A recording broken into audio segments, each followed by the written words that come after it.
They said silence was golden, but for Dante Vanzini, the most feared man in New York, silence was a curse. His 6-year-old daughter hadn't spoken a single word in 3 years, not since the night her mother died. Specialists failed. Doctors gave up. Even the Vanzini crime family's billions couldn't buy her voice back. Then came a rainy Tuesday, a run-down diner, and a waitress with nothing to lose. She didn't use therapy or medicine. She used a bottle of cheap chocolate syrup. What happened next didn't just break the silence, it started a war. This is the story of how a simple heart, drawn on a pancake, brought the Mafia to its knees. The rain in New York City didn't wash things clean. It just made the grime slicker. It was 10:00 a.m. on a Tuesday, and Marino's, a mid-tier diner on the edge of the meatpacking district, was unusually quiet. The regulars, mostly dock workers, and retired beat cops had scattered the moment the black SUVs pulled up to the curb. Clara wiped the counter with a rag that had seen better days. She was 24, tired, and owed more money in student loans than she made in a year. She was a semester short of a degree in child psychology, a dream she'd abandoned when her own mother got sick. Now she served lukewarm coffee and tried to stay invisible. But invisibility was impossible when Dante Vanzini walked through the door. The air in the diner changed instantly. It grew heavier, colder. Dante was a man carved from marble and regret. He wore a charcoal suit that cost more than the diner's annual lease, and his eyes were dark, scanning the room for threats before he even looked at the hostess. Flanking him were 2 men who looked like they chewed glass for breakfast, Marco, his right-hand man, and a younger guard named Luca. But Clara's eyes weren't drawn to the men. They were drawn to the little girl holding Dante's hand. Sofia Vanzini. 6 years old. She wore a pristine white coat that looked terrified of the grease in the air. Her face was a perfect porcelain doll's mask, blank, emotionless, and hauntingly still. "Table 4, Dante said. His voice was a low rumble, the kind that vibrated in your chest. It wasn't a request. Old man Marino, the owner, was shaking as he grabbed menus. "Of course, Mr. Vanzini. Right this way. The booth in the back is private." Clara watched them go. The diner was empty except for them. The bodyguards took up positions, one at the door, one near the kitchen. Dante sat opposite the little girl. "Clara," Marino whispered, rushing back to the counter, his face pale. "You take them. My hands are shaking too much. Just don't mess up. Please. You know who that is?" "I know," Clara said, tightening her apron. Everyone knew who Dante Vanzini was. The tabloids called him the Iron King of the East Coast underworld. The police called him untouchable. Clara grabbed her notepad and walked to the back booth. Her heart hammered against her ribs, but she forced a professional smile. As she approached, she saw the dynamic at the table. It was heartbreaking. Dante was leaning forward, his intimidating demeanor softened into desperation. "Sophie Tesoro," he said softly. "You have to eat something. Just a little. Please." The girl Sophia stared at the laminated tabletop. She didn't blink. She didn't look at him. She was a statue. Clara stepped up. "Good morning. Can I start you gentlemen, and the young lady, with some coffee or juice?" Dante looked up. His eyes were a piercing blue, startling against his olive skin. For a second, Clara felt like he was reading her entire history, the debts, the dropped classes, the loneliness. "Black coffee," Dante said, his voice hardening again as he addressed a stranger. "And orange juice for her, fresh squeezed, no pulp. And to eat? Clara asked. She won't eat, Dante said, the exhaustion bleeding into his tone. Just bring her a plain pancake. Maybe she'll look at it. Clara looked at the girl. She recognized that look. In her clinical rotations, she had seen it in foster kids who had shut down after trauma. It wasn't stubbornness. It was a fortress.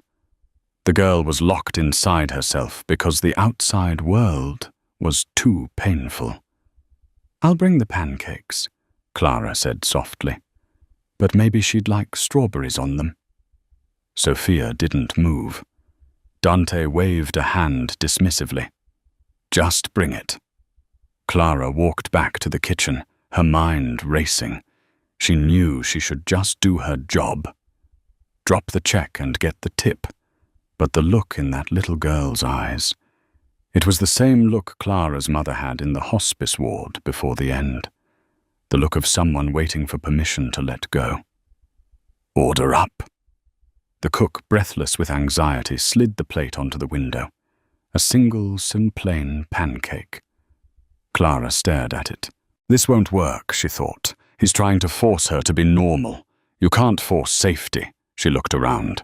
Marino was hiding in the office. The bodyguards were watching the street. Clara grabbed the industrial-sized bottle of chocolate syrup from the dessert station. What are you doing? The cook hissed. He said plain. I know what he said, Clara muttered. She took a deep breath. Her hand was steady. She didn't just drizzle the syrup. She drew. She used the nozzle like a pen. On the center of the pancake, she drew a perfect, intricate heart. But she didn't stop there. Inside the heart, she drew a small, sad face. And outside the heart, she drew a sun. It was a technique she'd learned in her art therapy for non-verbal children class.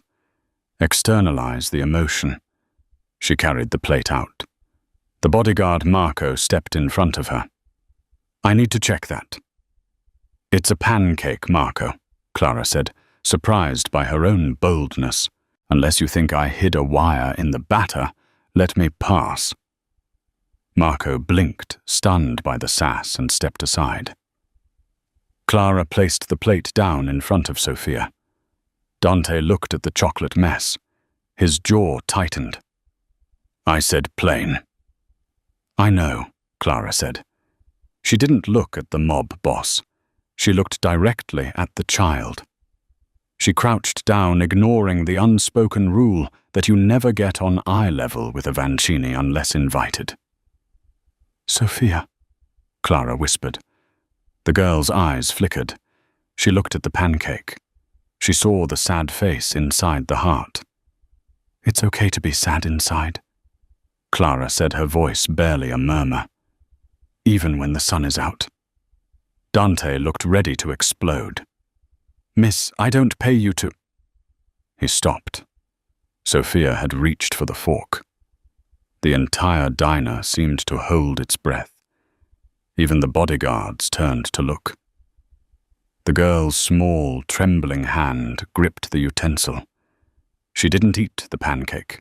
Instead, she dipped her finger into the chocolate syrup of the sad face and smeared it, turning the line upward into a smile. Then she looked at Clara. And then a sound, rusty quiet, barely there. Son, Sophia whispered. The silence shattered. Dante Vancini froze. The color drained from his face. He looked from his daughter to the waitress, his mouth slightly open. 3 years. 3 years of silence broken by a waitress in a grease-stained apron. Clara smiled, tears pricking her eyes. Yeah, she said. It's the sun. Dante stood up slowly. The chair scraped loudly against the floor. He towered over Clara. She stood up suddenly, realizing she might have just crossed a line that would get her killed. Who are you? Dante demanded. Clara, she stammered. Just Clara. Dante looked at her. really looked at her for the first time. He didn't see a waitress anymore. He saw a miracle worker.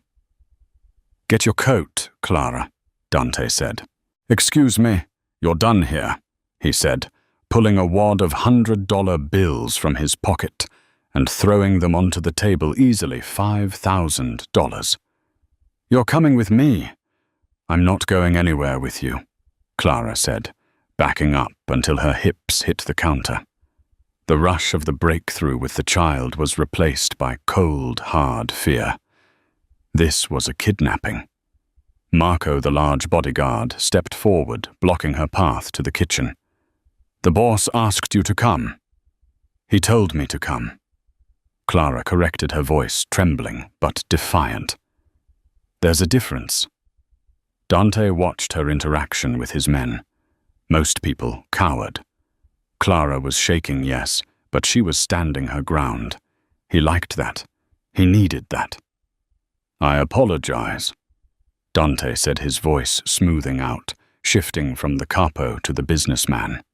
"I'm not used to asking, but I am asking. My daughter. She hasn't spoken since the accident. Since my wife died. 3 years, Clara. I have hired the best doctors in Switzerland, the best therapists in New York. Nothing. You drew a picture, and she spoke." He gestured to Sophia, who was now quietly eating the pancake, tracing the chocolate lines with her fork. She looked peaceful for the first time in years. "I need you to work for me," Dante said. "Name your price." Clara shook her head. "I'm not a therapist. I'm a waitress. I didn't finish my degree." "I don't care about degrees." Dante snapped, his patience fraying. "I care about results. I'll pay you $10,000 a week. You live at the estate. You provide companionship and therapy for Sophia." Clara gasped. $10,000 a week? That would pay off her mother's medical debts in a month. It would clear her student loans in 2. But the Vancini estate. That was the fortress in Long Island where people went in and didn't always come out. "I can't," Clara said. "I have a life here." It was a lie. She had a cat and an empty apartment in Queens. Dante stepped closer. He smelled of expensive cologne and gun oil. "Clara, look at her." Clara looked. Sophia had stopped eating and was watching Clara, a look of panic starting to return to her eyes as she realized Clara was leaving. "She chose you," Dante said quietly. "Don't walk away from a child who needs you." It was a low blow, a manipulative, dirty tactic, and it worked perfectly. "I have conditions," Clara said, surprising herself. Dante raised an eyebrow. "Conditions? I don't live there. I commute. I want weekends off, and no guns around me, or the girl when we are working." The bodyguards chuckled. Dante didn't smile. "You'll live there because it's the only way to ensure your safety once you're associated with me," Dante said. "Weekends off, fine. As for the guns, my men protect my family. If you are part of the household, they protect you too. That is non-negotiable." Clara looked at Marino, the diner owner, who was frantically nodding at her to say yes, so these dangerous men would leave his shop. "Fine," Clara whispered. "I'll pack a bag." "We'll buy you new things," Dante said, turning on his heel. "Marco, escort her to the car. We leave now." The ride to Long Island was silent. Clara sat in the back of the armored SUV facing backward, watching the city shrink away. Sophia sat next to her, clutching a stuffed bear. Dante was in the front on the phone, speaking rapid-fire Italian. Clara caught snippets. "Traditore traitor. Trovatelo. Find him." She shivered. She had walked out of a diner and into a war zone. They arrived at the Vancini estate just as the sun was setting. It wasn't a house. It was a fortress. High stone walls, iron gates, and armed guards patrolling the perimeter with German shepherds. As the car pulled into the circular driveway, the front door opened. An older woman in a housekeeper's uniform stepped out, looking anxious. This was Eleanor Waite. No, the user said. No names. Elena. This was Rosa, the head housekeeper. Mr. Dante, Rosa said, rushing to the car door. Thank God you're back. There was a call. Dante stiffened. He stepped out of the car, adjusting his cuffs. What call? From the West Side boys, Rosa whispered, glancing fearfully at Clara. They know you're looking into the leak.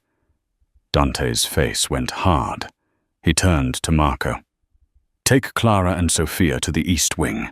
Lock it down. No one in or out unless I authorize it. Wait, Clara said, stepping out onto the gravel. What leak is she in danger? Dante turned to her. The look in his eyes was terrifyingly intense. He reached out and for a brief second touched her arm. His hand was warm, his grip firm. You're in my world now, Clara, he said. Everyone is in danger. But as long as you get her to talk, as long as you save my daughter, I will burn the world down to keep you safe. He walked away towards the main office, barking orders at his men. Clara stood in the driveway, the wind whipping her hair. She looked down at Sophia. The little girl reached up and took Clara's hand. Son, Sophia whispered again. Clara squeezed the small hand. Yeah, sweetie. We're gonna find the sun. But as she looked up at the looming mansion with its dark windows and armed guards, Clara knew the sun didn't shine much in the Vancini world. She had just walked into the shadows, and somewhere in those shadows, someone was watching. Up on the third floor, a curtain moved, just a fraction. Someone was watching their arrival. Someone who didn't want Sophia to talk. Because if the little girl spoke, she might reveal the secret that got her mother killed. Clara wasn't just a nanny anymore. She was a target. The first week at the Vancini estate felt less like a job and more like living in a museum where you weren't allowed to touch the exhibits. The East Wing designated for Sophia and Clara was a sprawling suite of rooms filled with antique French furniture, silk drapes, and a silence so thick it felt heavy in the lungs. Clara quickly learned that the Vancini household operated on a schedule of military precision. Breakfast at 8:00 a.m. sharp, security check at 9:00 a.m., tutors who were currently suspended at 10:00 a.m. But Clara threw the schedule out the window on day one. We aren't doing lessons in the study, Clara announced to Rosa, the head housekeeper, on Wednesday morning. Rosa, a stout woman with a face etched by years of worrying about Dante, looked horrified. Mr. Dante insists on the study. It is secure, Rosa argued, wringing her hands in her apron. The study is dark and smells like old cigars, Clara countered. We're going to the solarium. Sophia needs light. If she's going to speak, she needs to feel like she's not in a prison. Clara took Sophia's hand. The little girl was clutching her stuffed bear, a tattered thing named Mr. Cuddles that looked out of place against her expensive velvet dress. Sophia looked up at Clara, her eyes wide. She hadn't spoken a word since the sun incident at the diner, but she hadn't let go of Clara's hand either. They moved to the solarium, a glass-walled room overlooking the manicured gardens. It was beautiful, but Clara noticed the grim reality immediately. The glass was bulletproof, thick and distorted at the edges, and two armed guards stood outside in the rose bushes, pretending to look at the flowers, while their hands hovered near their waistbands. Clara set up a station on the floor. not a table the floor. She laid out butcher paper paints, crayons, and bottles of chocolate syrup. "Okay, Sophia." Clara sat cross-legged, ignoring how her jeans pulled tight. "Today we aren't talking. Talking is hard. Today we make a mess." Sophia hesitated. In this house, messes were cleaned up instantly. Messes were forbidden. Clara squeezed a blob of bright blue paint onto the paper.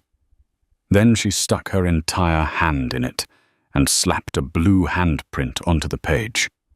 Sophia gasped, a tiny, audible intake of breath.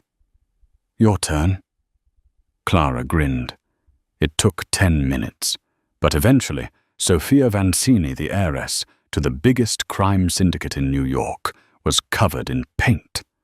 She was giggling, a soundless shaking motion of her shoulders as she smeared yellow and green across the paper.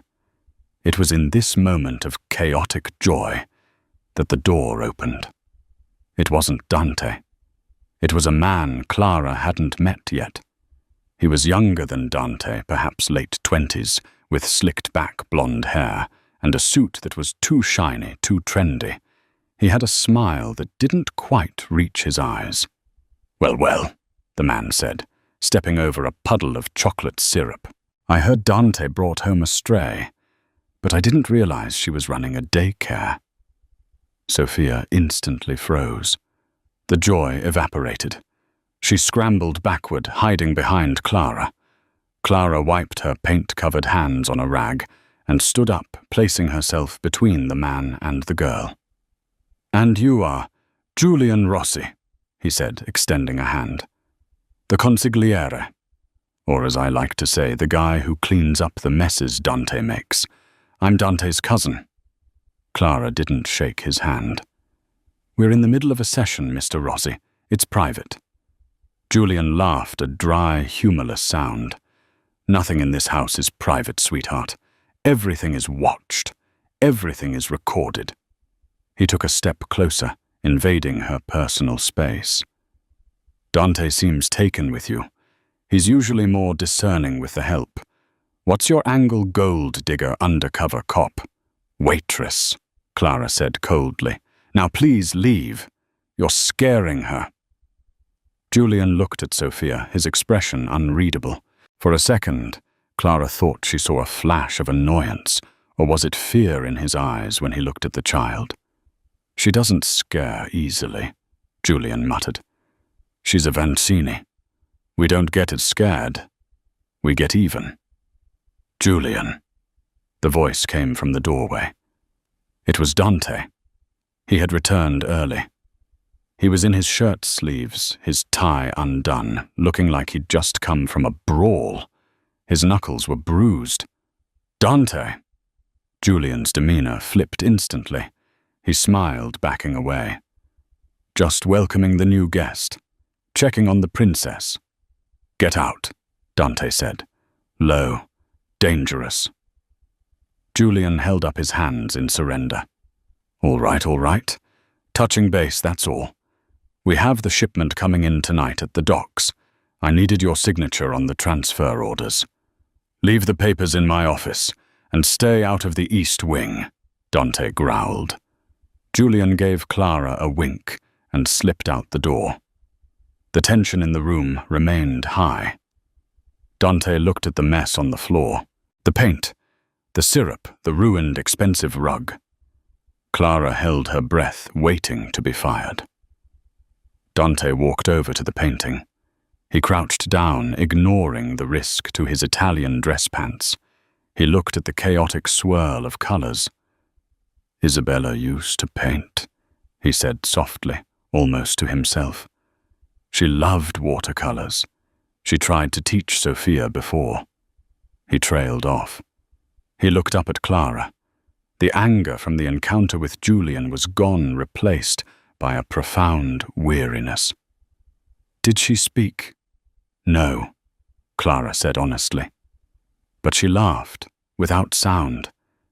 But she laughed." Dante closed his eyes, exhaling a breath he seemed to have been holding for years. "Thank you." Your cousin, Clara said, deciding to be brave. He scares her. Dante's eyes snapped open. The ice returned. Julian is family. He's annoying, he's ambitious, but he's family. He was with us the night Isabella died. He drove the car that got Sophia to safety. Clara bit her lip. Sophia hid behind me when he walked in. A child's instinct is rarely wrong, Dante. It was the first time she had used his first name without Mr. Dante stood up, towering over her. The proximity was dizzying. Be careful, Clara. You're here to fix her heart, not to critique my organization. Julian is loyal. Is he? Clara challenged. Because he just told me that nothing here is private. That implies he's watching. If he's watching me, he's watching her. Why does a 6-year-old need to be watched by her own cousin? Dante stared at her. The silence stretched, charged with an electricity that Clara couldn't quite name. It wasn't just fear. It was attraction. He was a dangerous man, a killer. But the way he defended his daughter made Clara's chest ache. I watch everyone, Dante said finally, because I can't lose anyone else. He turned to leave, but stopped at the door. Dinner is at 7 tomorrow. Formal dining room. You'll eat with me. Both of you. I thought I was the help, Clara said. Dante looked back over his shoulder, his eyes sweeping over her paint-splattered jeans. Tonight, you're not the help.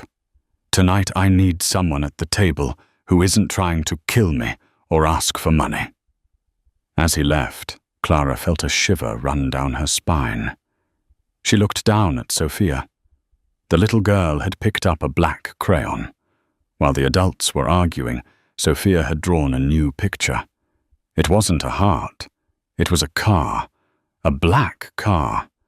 And in the window of the car she had drawn a stick figure with yellow hair. Yellow hair. Like Julian, and in the stick figure's hand, a red, jagged line. A gun. Clara's blood ran cold. Dante said Julian drove the car that got Sophia to safety. But Sophia's drawing didn't look like a rescue. It looked like a threat. Clara quickly folded the paper and tucked it into her pocket. She couldn't show Dante yet. Not until she was sure. If she accused his cousin without proof, she'd be on the street, or worse, at the bottom of the Hudson River. She needed to know what happened the night Isabella died, and she had a feeling the only person who could tell her was the silent girl sitting in the paint. Dinner was a surreal affair. The dining room was long enough to play bowling and lit by a crystal chandelier that probably cost more than Clara's entire childhood home. Dante sat at the head Sophia on his right and Clara on his left. Dante had showered and changed into a black tuxedo shirt, unbuttoned at the top. He looked less like a mob boss and more like a weary prince. Clara had changed into the only nice dress. She had brought a simple navy blue wrap dress. The conversation was stilted. Dante asked about the therapy. Clara talked about color theory. Sophia ate her pasta one noodle at a time, watching her father. Why do you do it? Clara asked suddenly, breaking the polite silence. Dante paused his wine glass halfway to his lips. Do what? This. Clara gestured to the room, the guards outside the opulence. The life. You have enough money to leave. To go to, I don't know, New Zealand. Raise sheep. Why stay in a world where you have to check your car for bombs? Dante set the glass down. It's not a job, Clara. It's a legacy. My father built this. His father built this. If I leave, the vacuum of power destroys the city. Gangs who don't have our code will take over. I keep the chaos in check. A noble monster, Clara murmured. Dante smiled, a rare, genuine smile that crinkled the corners of his eyes. Exactly. Suddenly the lights flickered. The chandelier dimmed, then surged brightly, then went out completely. The room was plunged into darkness. "Down!" Dante roared. Before Clara could process the command, Dante had lunged across the table. He didn't go for a weapon. He went for Sophia. He grabbed his daughter and pulled her under the heavy oak table. "Clara, get her down." Clara dropped to the floor, just as the sound of shattered glass erupted. A window in the far corner blew inward. Pop, pop, pop. Silenced gunshots. They were taking fire. "Marco!" Dante shouted into his lapel microphone. "Status. Breach in the north garden jammer is blocking the alarms. We're coming in." Marco's voice crackled through the earpiece. Dante grabbed Clara's arm, dragging her under the table with them. It was a tight squeeze. The three of them were huddled in the dark, the smell of roasted garlic and gun smoke mixing in the air. Sophia was shaking violently. She buried her face in Dante's chest. Dante had one arm wrapped around his daughter, the other hand gripping a sleek black pistol he had drawn from a holster at the small of his back. "They cut the power to bypass the perimeter sensors," Dante whispered to Clara. "Stay here. Do not move." "Where are you going?" Clara hissed, grabbing his sleeve. "I'm going to kill them," Dante said calmly. "No, don't leave us." Clara surprised herself with the plea. It wasn't just fear for herself. She knew that if Dante left, the shield was gone. Dante looked at her in the shadows. He reached out and brushed a strand of hair from her face. "I have to draw their fire. If I stay, they shoot at the table. If I move, they shoot at me." He rolled out from under the table.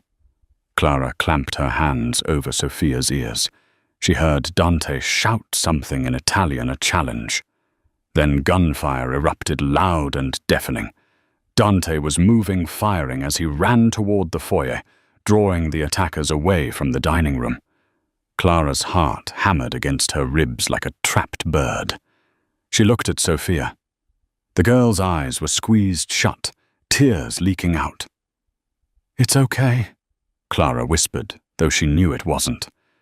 "Daddy is a superhero. He's winning." Suddenly, the dining room door creaked open. Not the main doors Dante had used, but the service entrance from the kitchen. Footsteps, slow, deliberate. Clara held her breath. Was it Marco? A beam of a flashlight swept across the room. It played over the broken glass, the abandoned dinner. "Dante?" a voice called out softly. It was Julian. Clara felt a wave of relief, followed instantly by a wave of cold dread. Why was Julian whispering? Why didn't he turn on the emergency lights? And why did he have a gun drawn, pointing it not at the windows but scanning the floor? Sophia stiffened in Clara's arms. She began to whimper. Clara clamped a hand over the girl's mouth, her eyes widening. The drawing. The yellow-haired stick figure with the gun. Julian wasn't here to help. He was using the attack as cover. The flashlight beam moved closer to the table. Julian was humming, a low, eerie tune. "Come out, little princess," Julian whispered. "Uncle Julian is here to keep you safe. Just like I did for Mommy." The horror of the statement hit Clara like a physical blow. Just like I did for Mommy. He had killed Isabella. He had been the leak all along. And Sophia had seen it. That was why she didn't speak. She knew if she spoke, the man with the yellow hair would come back. The flashlight beam hit the tablecloth right in front of Clara's face. He knew they were there. Clara looked around desperately. On the floor near the table leg was the heavy silver pitcher of ice water. Julian grabbed the tablecloth and ripped it away. "Found we." Clara didn't wait. She swung the silver pitcher with every ounce of strength she possessed. It connected with Julian's kneecap with a sickening crunch. Julian screamed, his gun firing wildly into the ceiling as he collapsed. "Run!" Clara screamed, grabbing Sophia. They scrambled out from under the table, slipping on the spilled ice and water. Clara didn't look back. She dragged Sophia toward the main hall. "Bitch!" Julian howled behind them. He was hurt, but he was getting up. Clara burst into the hallway. It was chaos. Smoke flashing lights from the alarm system that had finally kicked in. "Dante!" she screamed. At the far end of the hall, Dante was standing over two bodies dressed in black tactical gear. He spun around at the sound of her voice. He saw them. He saw Clara running Sophia in tow. And he saw Julian limping out of the dining room, raising his gun, aiming at Clara's back. Time seemed to slow down. Dante was too far away. He couldn't reach them in time. But Sophia stopped. She didn't run. She turned around. She looked at Julian, the monster of her nightmares, the man who had silenced her for 3 years. She let go of Clara's hand. She pointed a small finger at him, and she screamed. "Murderer!" The word tore through her throat, raw and primal. It echoed off the marble walls louder than the gunshots. Julian flinched. The shock of the silent girl screaming his secret made him hesitate for a fraction of a second. That fraction was all Dante needed. Bang! Dante's shot was impossible. 50 feet through smoke past his own daughter. The bullet struck Julian in the right shoulder, spinning him around and dropping him to the floor. Dante didn't stop. He sprinted down the hall, a blur of fury. He reached Julian before the man could recover his weapon. Dante kicked the gun away and pinned his cousin to the floor with a boot to the throat. "What did she say?" Dante hissed, his voice trembling with a rage that shook the floorboards. "What did my daughter just call you?" Julian coughed blood, grinning through stained teeth. "She's crazy, Dante, just like her mother." Dante looked up at Sophia. Clara had fallen to her knees, wrapping her arms around the trembling child. Sophia was sobbing now, great heaving sobs that shook her tiny frame. The dam had broken. "He hurt Mommy," Sophia wailed, her voice hoarse but clear. "He made Mommy sleep in the car. With the red paint." The red paint. Blood. Dante looked back down at Julian. The realization washed over him. The betrayal. The grief. The 3 years of watching his daughter suffer, thinking it was trauma from the crash, when it was fear of the monster sleeping in the guest house. Dante pressed his boot harder. "Marco," he bellowed. Marco appeared from the smoke, bleeding from a cut on his forehead, but alive. "Take him to the basement," Dante said. His voice was dead, void of all humanity. "Keep him alive. I want to have a very long conversation with him later." As Marco and Luca dragged the screaming Julian away, Dante collapsed to his knees. He didn't care about the bodies of the assassins in the hall. He crawled toward Clara and Sophia. He reached them and pulled them both into a crushing embrace. He buried his face in Sophia's neck, weeping openly. "I heard you, Tesoro," Dante sobbed. "I heard you. You saved us."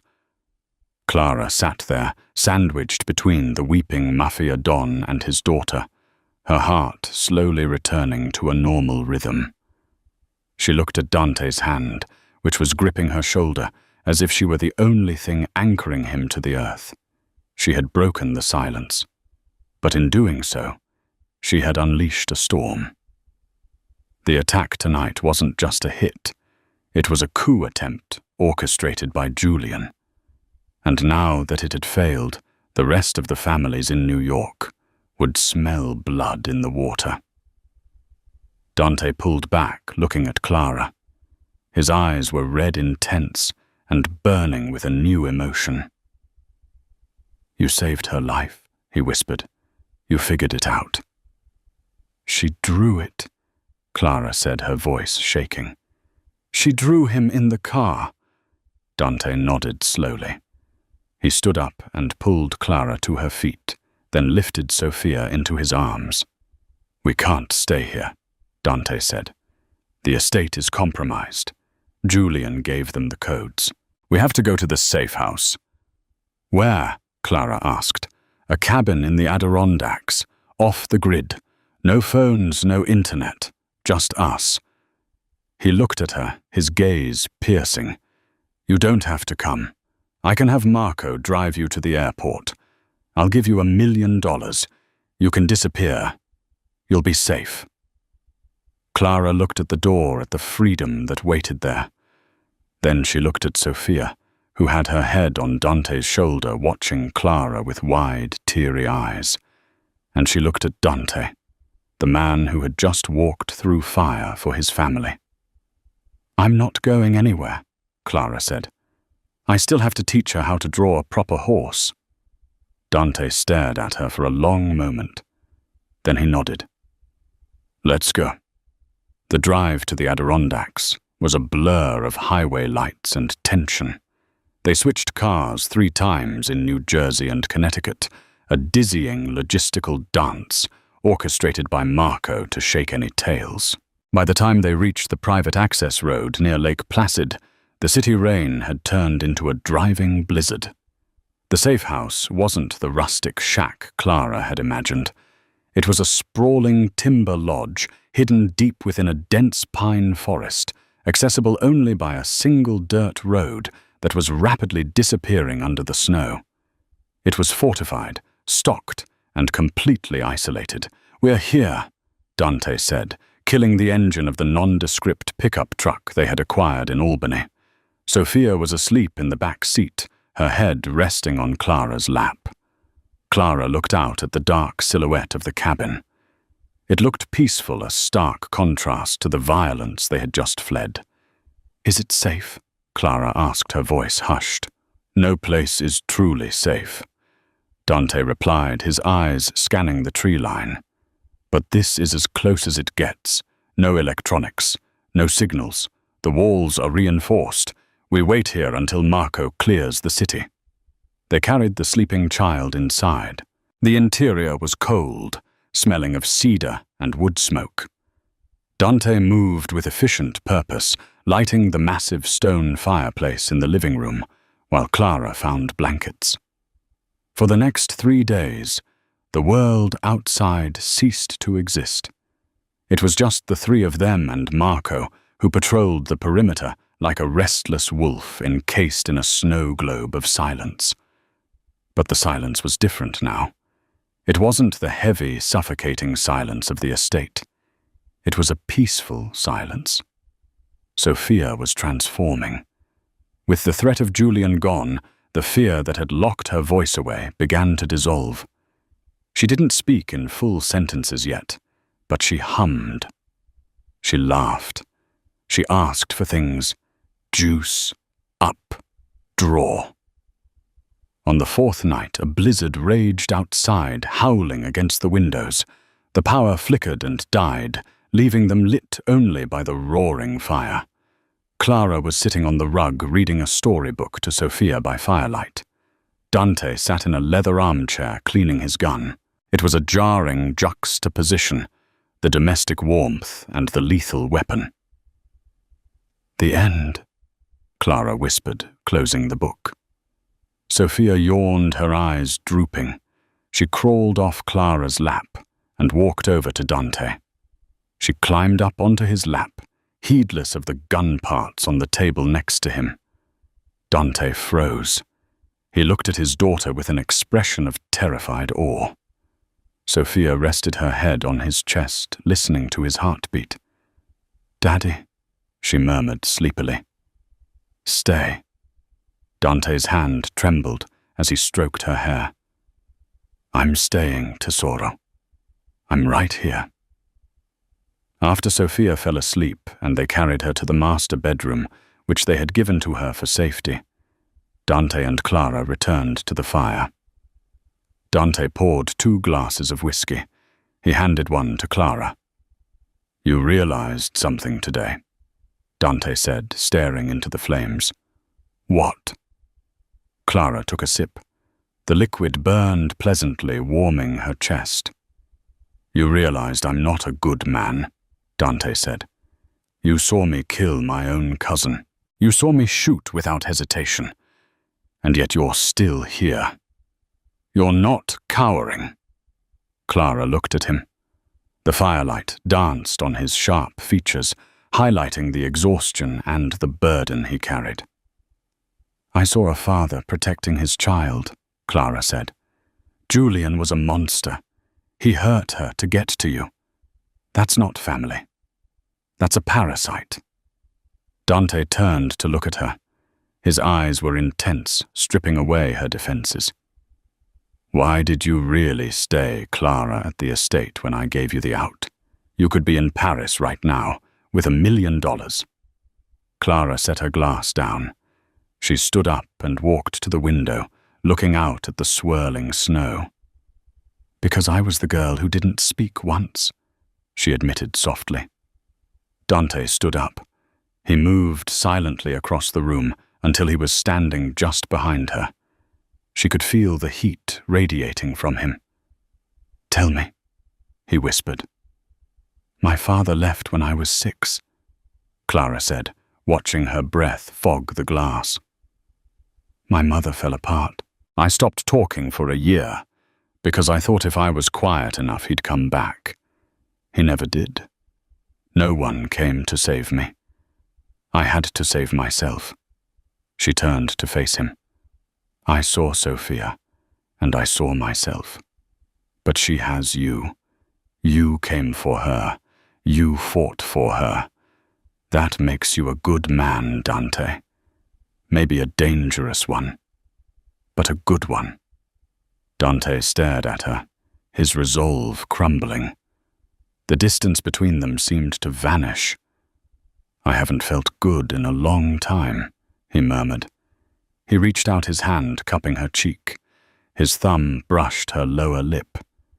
Clara's breath hitched. Dante, I shouldn't, he said, his voice rough. You're under my protection. This crosses a line. We crossed the line when you kidnapped me from a diner. Clara whispered, a small smile playing on her lips. Dante let out a low groan and closed the distance. He kissed her. It wasn't gentle. It was desperate. It was a kiss born of adrenaline fear and days of simmering tension. Clara wrapped her arms around his neck, pulling him closer. He tasted of whiskey and danger. His hands tangled in her hair, his grip possessing. For a moment, the Mafia, the hit men, the millions of dollars, it all faded. There was just the man and the woman in the firelight. But the moment was shattered by the sound of the front door slamming open. Dante broke the kiss instantly, spinning around his body, shielding Clara. He reached for the gun on the table, but it was too far. It was Marco. He stumbled into the room, covered in snow, his face pale. "Boss!" Marco gasped, clutching his side. Blood was seeping through his fingers. "They found us." Dante was at his side in a second. "Who Julian is in the basement back in New York." "Not Julian," Marco wheezed. "Moretti, the Moretti family. Julian sold the location to them before you shot him. He had a dead man's switch on his phone." Dante cursed, a wood string of Italian profanity. The Moretti family were their oldest rivals, brutal and without honor. If they were here, they weren't here to talk. They were here to wipe the Vancini line off the map. "How many?" Dante demanded. 6, maybe 8. They have the perimeter. I took one out, but I got tagged. Dante dragged Marco to the sofa. Clara, get the first aid kit from the kitchen. Then get Sophia. We're leaving. We can't leave, Marco grunted. They disabled the truck. Tires are slashed, and they're watching the road. Dante looked at the window. The snow was coming down harder. They were trapped. Okay, Dante said, his voice turning icy calm. The lover was gone. The Don was back. If they want a war, we give them a war. He looked at Clara. Can you shoot? Clara's hands were shaking as she handed him the first aid kit. No. Dante grabbed a smaller pistol from his ankle holster and pressed it into her hand. It was heavy and cold. Point and pull, Dante said. Take Sophia to the basement. There is a panic room behind the wine rack. Lock it from the inside. Do not open it for anyone but me. If anyone else tries to get in, he looked at the gun in her hand. You don't hesitate. You understand. Dante, Clara said, terror gripping her throat. What are you going to do? Dante checked the magazine of his main weapon. He walked to the door, killed the lights, and looked out into the white void. I'm going to remind the Morettis why they used to be afraid of the dark. The basement panic room was cold and smelled of damp earth. Clara huddled in the dark, clutching the heavy pistol Dante had given her. Beside her, Sophia lay curled on a cot wearing noise-cancelling headphones, humming softly to block out the nightmare unfolding above. Upstairs, the cabin shuddered under the assault. Dante moved through the darkened hallways like a ghost. He had flipped the heavy oak dining table for cover, trading fire with the 6 mercenaries surrounding the house. Marco was already down, bleeding out on the sofa from a gut shot, clutching a shotgun he was too weak to lift. Vancini! Enzo Moretti's voice boomed from the snowy darkness outside. Give us the girl, or we burn this place down. Dante fired back, taunting them, refusing to yield. But then the shooting stopped. Check your phone, Dante, Enzo shouted. Dante pulled out his burner. A picture message showed a man on the roof of the cabin, tilting a canister over the ventilation shaft. Nerve agent. Enzo lied. It was gasoline, but the threat was effectively the same. It sinks. Your little girl won't even wake up. Dante froze. The panic room was reinforced, but the air intake wasn't military grade. If they poured gas down the vents, Clara and Sophia would die in minutes. He looked at Marco, who shook his head weakly, but Dante knew the math. He had to buy them time. Stop! Dante screamed. He dropped his empty magazine and placed his weapon on the floor. I'm coming out. Dante walked out the front door, hands raised, stepping into the blinding high beams of the SUVs. Enzo Moretti stepped forward, wearing a thick fur coat and a cruel smirk. He wasted no time pistol-whipping Dante across the face. Dante fell to his knees in the snow, tasting blood. You embarrassed my father, Enzo spat, leveling his gun at Dante's forehead. You think I'm going to let you live? I'm going to kill you, then I'm going to go downstairs and finish the bloodline. Enzo cocked the hammer. Say goodbye, Iron King. But Enzo hadn't counted on Clara. She hadn't stayed in the panic room. Realizing Dante was surrendering, she had squeezed through the narrow coal chute and shimmied up the icy trellis to the roof. Perched precariously on the frozen shingles, wearing only a sweater, she leveled Marco's backup revolver. She didn't aim for Enzo. She knew she'd miss. She aimed for the jerry can in the hands of the man by the vent. Bang! The bullet struck the metal can. The fumes ignited instantly. A massive fireball erupted on the roof, knocking the henchman off and showering the porch below with burning fuel and debris. The explosion threw Enzo forward, knocking him flat into the snow. Dante didn't hesitate. He lunged. He tackled Enzo, ripping the submachine gun from his hands and spraying bullets to suppress the other gunmen scrambling away from the fire. "Clara!" he screamed, looking up just in time to see her lose her grip on the icy roof. She slid helplessly off the edge and plummeted into a deep snowbank below. Enzo scrambled up, pulling a knife since he had lost his gun. "Kill them all!" Dante tossed the empty gun aside and met Enzo hand to hand in the snow. Rage fueled him. He caught Enzo's wrist, headbutted him with a sickening crunch, and drove him face first into the hood of the SUV. "Stay down," Dante growled. The remaining gunmen regrouped, raising their weapons to execute Dante. But suddenly, sirens pierced the night. Red and blue lights flooded the driveway. "FBI, drop your weapons." The Moretti crew froze. Getting arrested was bad. A shootout with the feds was suicide. They dropped their guns and raised their hands. Dante looked at the lead officer. It wasn't the FBI. It was Officer O'Malley, a corrupt cop on Dante's payroll leading a staged raid. "You'll need a priest, Enzo," Dante whispered as the SWAT team zip-tied the attackers. Dante didn't wait for the cleanup. He sprinted to the snowbank under the eaves. Clara was lying there, pale and shivering violently from the fall. "Did I get him?" she asked weakly. Dante scooped her into his arms, crushing her against his chest. "You got him, Clara. You saved us all." "I drew a heart," she whispered, her eyes fluttering shut as consciousness faded. "With fire this time." Dante held her tight, screaming for a medic as the adrenaline finally crashed. The rhythmic beeping of the heart monitor was the first thing Clara heard.